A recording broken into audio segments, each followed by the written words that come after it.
संत और शास्त्र कितने महत्वपूर्ण हैं। एक छोटी सी कहानी है, एक छोटी सी घटना है। एक बहुत भोला भाला व्यक्ति किसी कोर्ट केस में फंस गया। अब वो तो कानून की ABCD भी नहीं जानता था, पढ़ा लिखा भी नहीं था, भोला भाला।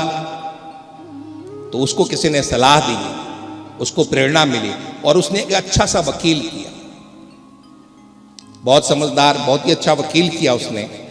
और जब वकील उसने किया, जब तारीख आई, कोर्ट में जज के सामने हाजिर होना था, वहां जिरह होनी थी, तो वकील ने समझाया कि इन पॉइंटों पे तुम्हें बात करनी है। सामने वाला तुम्हें भटकाने का प्रयास करेगा, बिल्कुल भी नहीं भटकना, इन पॉइंटों पे तुम्हें बात करनी है। इसके अलावा तुम्हें, उसने कहा कि वकील साहब यदि और कुछ पूछेगा तो कहा बिल्कुल तुम्हें मौन रहना है, लेकिन गलत जवाब नहीं देना है। और उसने वकील के कहे अनुसार ही बिल्कुल वैसे ही जवाब दिया। विपक्षी वकील ने बहुत भटकाने को उसको प्रयास किया, बहुत उसे इधर उधर के प्रश्न किए, लेकिन वो अपनी बात पर दृढ़ रहा, क्योंकि उसके वकील ने उसकी बुद्धि में वैसा भर दिया था और बाद में उसे विजय मिली। ये छोटी सी कहानी, एक छोटी सी ये घटना है। और ये घटना कहती है उसी तरह से हम भी हैं, हम कुछ नहीं जानते हैं।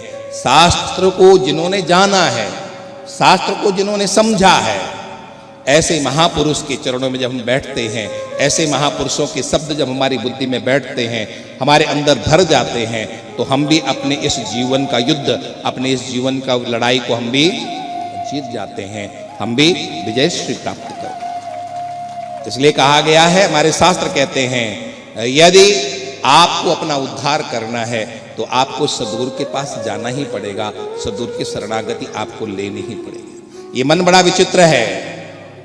यही मन आपको गिराता भी है और यही मन आपको उठाता भी है। यही मन आपको परमात्मा से भी मिलाता है। वह रास्ता वही है, मार्ग वही है। बस भेद है कि आप किधर जाते हैं, ऊपर की तरफ जाते हैं कि नीचे की तरफ जाते हैं। मैं वृंदावन से यहां सागर आया, मथुरा से हम लोगों ने ट्रेन पकड़ी और तब हम यहां पर आए। मथुरा से कई दिशाओं में ट्रेन चलती है। हमारे साथी चलने वाले उसी स्टेशन से कोई लोग प्रयाग गए होंगे, कोई इंदौर गए होंगे, मैं यहां पर आ गया। ट्रेन वही है, बैठना वही है, सब कुछ वही है, लेकिन गंतव्य अलग अलग है। ठीक उसी तरह से आपकी यात्रा वही है। एक यात्रा भगवान की तरफ चलती है और एक यात्रा संसार की तरफ चलती है। यात्रा वही है, यात्रा में कोई भेद नहीं है, यात्रा वही है, लेकिन आपको निर्णय करना है कि आपको किस तरफ चलना है।